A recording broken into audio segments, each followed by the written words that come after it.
Sam Bautista. I am the head coach of the AMWFC or the Anita Max Win Futsal Club. Okay. So, ano yung pros and cons ng team niyo? Ano yung positive point at yung negative point? I think as a team, kaya naman nila na play. But communication talaga, they lack in communication every time they're inside the field. Pero when it comes to playing, they're good. They can fight. Pero communication talaga is lacking whenever they play. So, ano yung magiging adjustment mo for the next term?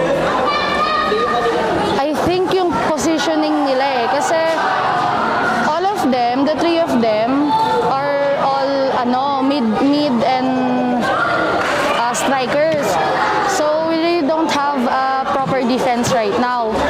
So I think yun talaga kulang namin kanina yung defense kasi nagpapalitan lang yung parehong striker namin sa defense kanina. So hopefully yung ibang players namin maka-attend by next Sunday, yung defense talaga ayusin namin.